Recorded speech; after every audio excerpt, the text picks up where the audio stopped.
강호동 NH농협중앙회장이 신년사를 통해 올해 조직 시스템을 고도화하겠다라며 저는 성과주의 인사와 열린 경영으로 조직 역량을 극대화하고 경쟁력을 높여나갈 수 있도록 할 것이라고 했습니다.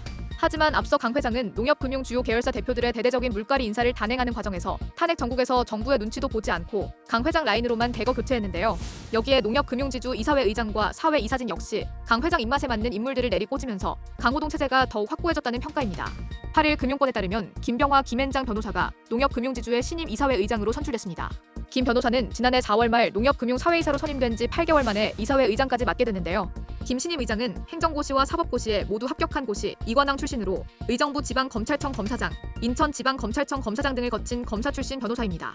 2012년 12월부터 김앤장 법률사무소 소속 변호사로 근무하고 있으며 2016년부터 2년간 농협중앙회의사를 맡기도 했습니다. 김 의장은 강호동 농협중앙회 회장과 인연이 깊은 것으로 알려졌는데요.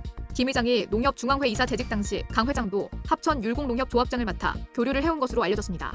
김 신임 의장이 선출되면서 강 회장의 조직 장악력이 더 공고해졌다는 평가가 나올 수밖에 없는 이유입니다. 이석준 전 농협금융회장이 강호동 농협중앙회 회장과의 불협화음이 이어지면서 결국 교체됐습니다. 후임으로 이찬우 전 금감원 수석부원장이 내정됐는데요. 이찬우 내정자는 행정고시 31기로 관료 출신입니다.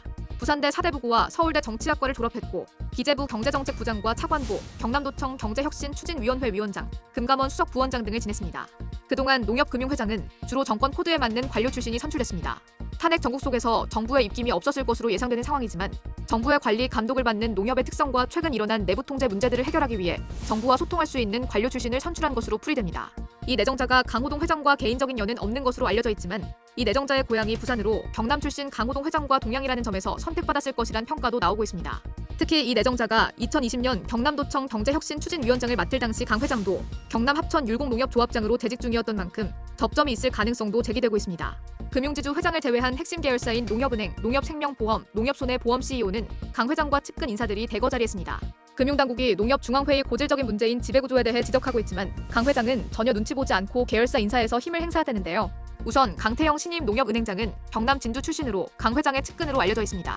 박병희 농협생명 신임 대표와 송춘수 농협손보 신임 대표 역시 각각 경북 청도와 합천 출신입니다. 핵심 계열사 세 곳 모두 경남 합천 출신인 강 회장과 동양인 셈입니다. 사실상 농협금융지주의 2인자 자리로 일컫는 전략기획부문장 자리에는 이재호 부사장을 선임했습니다. 경남 출신 인사로 강호 동회장이 2018년 합천 율곡농협조합장이던 시기에 농협은행 합천군 지부장을 역임한 인연이 있습니다. 금감원은 지난해 농협금융에 대해 지배구조를 개선할 필요가 있다고 여러 차례 지적해 오고 있습니다. 횡령, 부당대출 등 농협금융 계열사에서 금융사고가 끊이지 않는 것은 지배구조 문제가 크다고 판단했는데요. 하지만 금융당국의 지적에도 바뀔 수 없다는 것을 이번 인사를 통해 또 한 번 보여줬습니다.